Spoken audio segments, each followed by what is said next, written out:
This is Edwin, the Magic Engineer, and you guys asked for it, and you're gonna get it. Here it actually is. This is the mid-range series of the old school decks. I did the budget series a while ago, and people seem to really like those, and I've been promising for a while that I was gonna do mid-range decks, and here they are. I'm actually gonna do the first one here today. And these videos take a little bit longer to create because I don't just sit down and just pop out a video. Like, I actually have to go build the deck and test it, refine it, look at the prices of cards, and make sure what I'm making is actually a good deck and it's actually something people are going to enjoy playing, but it's actually viable as well. And so I think I hit the price target pretty well with this first one. I'm real interested to hear the feedback from you guys and what you actually think. And I'd love to hear if people actually try it and how that's going to go. I have a couple announcements before I jump right into it. I'm going to be in Portland, Oregon next week on Tuesday, the 6th of November. I'll be at Legends of Gamers. It's a card shop that's in Tualatin that's just outside of Portland. And I'm planning to be there at 5 p.m., with a bunch of guys that are old schoolers called the Horde that are out there. I've been working with Aaron a little bit. We've been chatting back and forth, and I'm just I want to meet people that are also old schoolers. I want to play some games when we're going out there, and we're heading out for family reasons. We've got some sad events that happened out there that is forcing us to make the trip. So I figured might as well do something fun while we're out there, with my gaming crew. So I'd love to meet anyone that wants to show up. I'm going to bring some cards with me so I can actually play some games. And again, that's Legends of Gamers is the name of the store. And it's the Horde is the guys I'm meeting up with at 5 p.m. on Tuesday, November 7th. Now, one other announcement before I get into my first mid-range deck is I actually just did an interview with Gamer Treasures is the name of the YouTube channel. It's one of the guys that was one of my very first subscribers, a real neat guy named Sean. And he had me on his channel, which is a fairly new channel. He's just kind of getting it off the ground. And so I want to give him a shout out and give him some help. So we did an interview together. And he's a great collector. He's real passionate about the game. And he's passionate about a lot of other things as well. So I'll do a link below and maybe even do a link in the video. So go check that out. That's Gamer Treasures with Sean. So anyways, let's get to the deck. So now here it actually is, and the first mid-range deck. Now, as you might imagine, I specifically tried to avoid some of the really expensive cards. Like, there's no Power 9, of course, because it's mid-range. But since some of the other cards have gone up in value, that also meant that I had to avoid stuff like Moat and Tabernacle and some other like really expensive cards that are going to be just way too much. So no Library of Alexandria. Now the Charizard's gone up. None of that. No Mirror Universe, since those are 400 apiece. We're going to avoid, like I said, the Moats. There's going to be no Moats in it or anything like that. There is an actual Chaos Orb that's in the deck, of course, and you'll see that. But for the most part, I'm trying to avoid like some of the bigger cards. I wanted this deck to be more affordable, but not quite budget. So anyways, let's just get into it so you guys can actually see. So you might have guessed by the gems, it is, of course, red-white, right?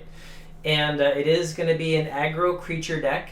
And so I kind of started with my white weenie deck, and I kept modifying around until I eventually landed on this list here. And so the first creatures, of course, you have to start with, if you're doing some kind of like aggro, anything with white, you have to have Savannah Lions, because they're just crazy good, right? Now, also, I wanted some other good one-drops that were very useful. I know in my budget deck I did the Benelish Heroes, but in this deck I decided to go with the Incation Javelineers. And the main reason for that is because this deck specifically, since I paired it with red, that gave me access to some fiery direct damage. And since that was already something I had access to, I didn't need the Benelish Heroes to kind of build them together and make super creature on blocking and attacking. So I wanted to continue with the directable damage, because the Javelineers plus a Bolt, can take down like a Serendib Efreet, right? So actually, sorry, there's 4 Javelineers. And I did still want some form of banding, though. So I did opt for Pikemen, because I also like that first strike ability, because there's plenty of other first strike creatures that I've actually got in this deck. and I figured I had the additional mana available to do it. So since I already had 7 1-drop creatures, I went ahead and put some pikemen in there. But of course, all of you might want to do something different, and feel free if you want to. So then also I did the White Knights, of course.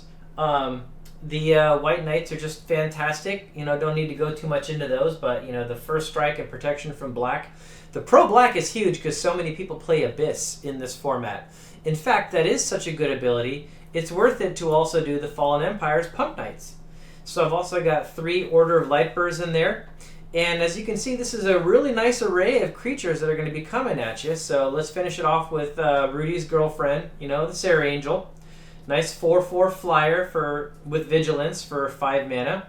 So those are just fantastic, right? Now, if you've got all these creatures, I wanted to play the trick of Army of Allah, where all your attacking creatures gain +2/+0. And this card is just amazing. It's such a game finisher because this deck actually comes out so aggressive because it adds 2 to all of your attacking creatures that oftentimes, Army of Allah is a game finisher because decks unexpectedly are suddenly taking their 20th point of damage. So that's an awful lot of aggression that's in the camp of white. Now also, since you've got white, let me go into some of the removal. I'll get these guys out of the way. Now we also have at least 2 disenchants main deck. Now if you're going into a metagame where you know for sure you're going to be running into a lot of enchantments and artifacts and stuff like that, you might want to drop a few creatures and up the disenchants. I could easily see that being the case, running more disenchants main deck. Then the next question you're going to ask me is which creatures would you drop first? Maybe the pikemen, maybe them, because banding is good, but if you're not doing a lot of creature battles, if you're running into an awful lot of just control decks, then the pikemen aren't going to help you out as much as like a 1-drop would because it comes out so much earlier. So I'd probably drop the pikemen for more disenchants if you needed it. Now also, since you have a creature deck, you can basically play the Armageddon trick where you can drop some Armageddons and blow up all the lands. Now I didn't do too much into this strategy because I wanted it to be more of a surprise, and I didn't want to be stuck with a lot of Armageddons in my hand, so I only put 2 of them in the deck. And then, of course, since this is the mid-range, I can now have a Chaos Orb in the deck, and that's just fantastic. I mean, this is the best removal, I think, in all of Old School. It's iconic. It's an amazing card. And of course, these are expensive. When I started recommending people buy Chaos Orbs, they were only like, actually, I bought my Unlimited for $130 just a year and a half ago, something like that. But even the Unlimiteds have gone up to like $700-800 for mint. But you might be able to get an LP Unlimited for $500. So this is pretty much your most expensive card in the deck, but it's worth it because this is almost like an auto-include in just about every Old School deck out there. Now, since we are accessing red, we have access to the fire. So here we go. We got a set of bolts, some nice fiery bolts, 1-drop, one of the best removals in the entire game. And we also can do the chain lightnings since we've got so much access. Now, some of you are probably going to want to go with 4 chains. I of course initially had 4 chains, but I found out many times it was better for me to have the creatures rather than the fire because I had already had enough fire with the bolts and then additional chains as well. So I only went with 3 chains. Now also, a get out of jail free card is also a Wheel of Fortune, which is fantastic because this deck, as you can see, most of it is 1-drop and you come out so fast that oftentimes if it's mid or late game and you're the one that casts the wheel, you're probably going to get more use out of it than they are. In fact, many times what I'll do is I'll wheel and then I'll draw a bolt and then finish them off with 1 or 2 bolts, that I was just trying to dig my way down to. So that's the essence of the main deck. So a lot of creatures, some good removal in there as well. And as for the land base, we've got 1, 2, 3, 4, 5, 6, 7, 8 basic planes. And we've got 1, 2, 3, 4, 5, 6 mountains that are in the main deck. So there you go, all basics. Very easy to do a budget deck when you got basics. But I do play Eternal Central rules, so of course you got the 4 strip mines. These aren't expensive at all if you pick them up from like 4th edition. And you've also got 2 City of Brass for getting that red or white when you want it, but not so many City of Brass that you're going to be taking a lot of damage yourself. And here's the other big expense in the deck, 4 plateaus for the red-white. Now, these are part of the reason why I call this a mid-range deck, because you've got that Chaos Orb and you've got those dual lands, and so that definitely pushes your price point up. So it's mainly these cards that shove it into the range of what I would consider like a mid-range deck. Now, there is, of course, other cards that could be fantastic in a deck like this, but they were either too expensive or didn't quite fit the theme very well. So I generally avoided those, but yeah, here we go. There's the cards that push it into mid-range right there. Now for the sideboard, here, I'll show you what my sideboard is, but of course, you could actually change it. This deck is just ready for Blood Moons, right? Because you got all those basic lands. And Blood Moons, this card will single-handedly just win the game against some decks. Like my Rub Crazies deck would actually, like, I was always fearing this card because I needed my 3 colors and I didn't have any basics, and people played Blood Moon. It was an issue for me to work around, right? I was normally relying on my Nevinrall's disc, or maybe I could float some mana and blow it up with a blue elemental blast or something. So yeah, big threat. Now also for going against blue, you have to go with the red elemental blasts. Now the Blood Moons you can get from Chronicles for not too expensive in white border, and the red elemental blasts you can just get those from 4th edition for nothing. So that's real easy, right?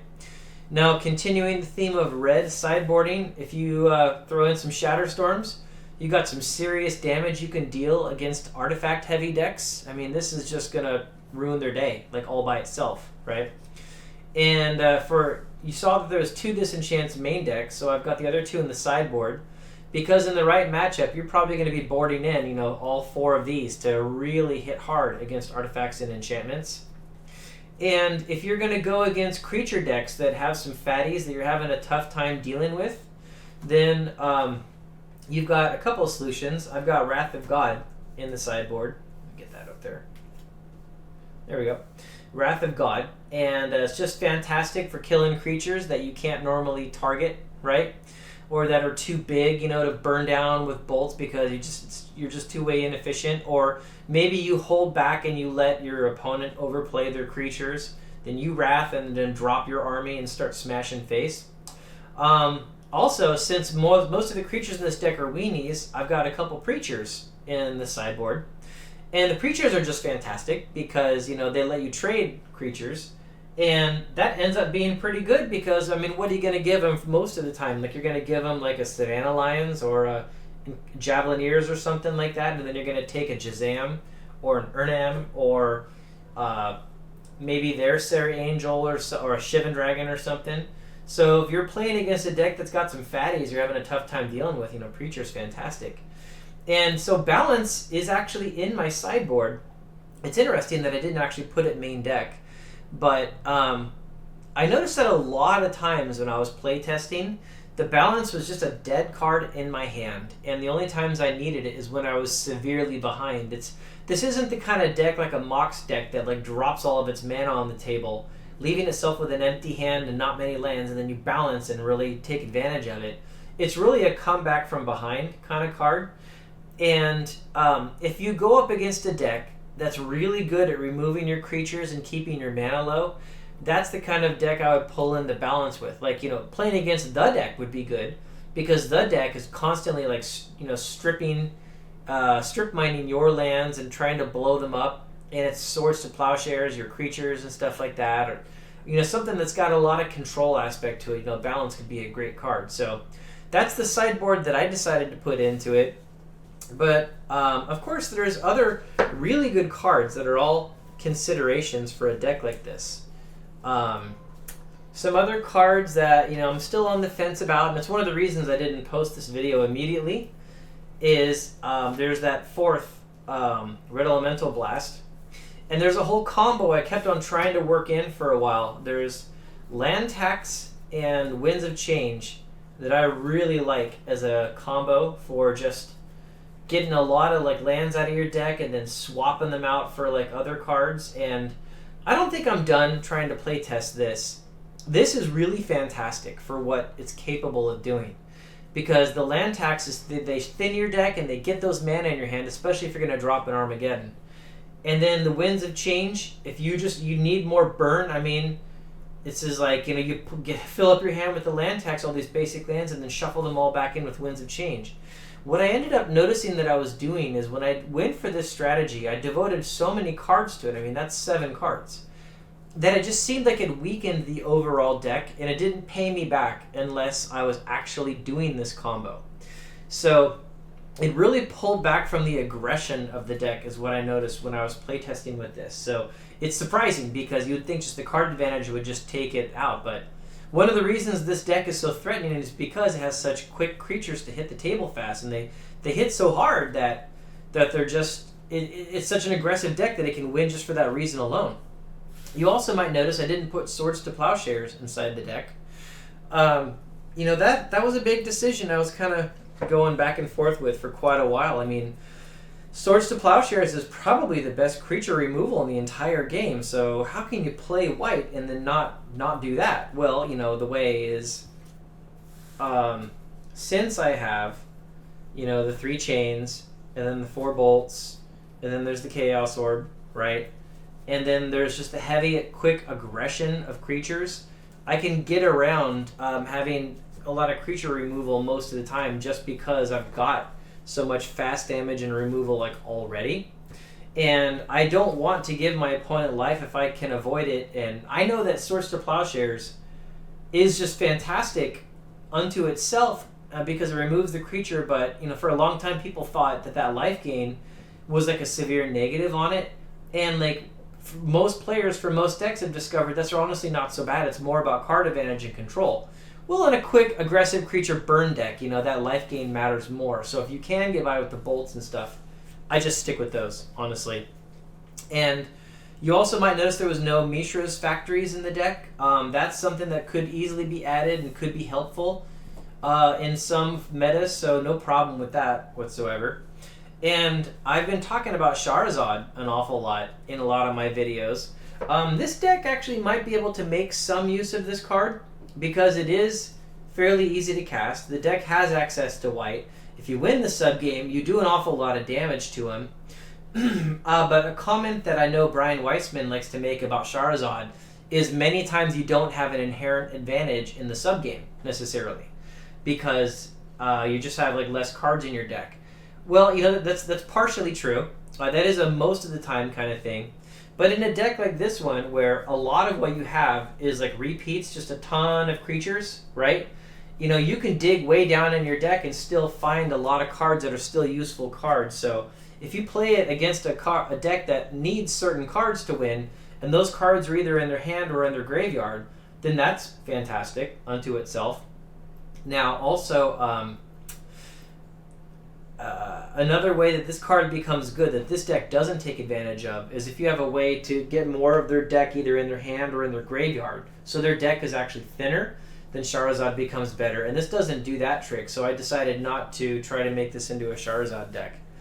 So anyways, that's the way that I laid this this mid-range deck out. I've tested it a decent amount, and I can tell you this deck was definitely taking out the deck. It was taking out my Ugg Crazies many times.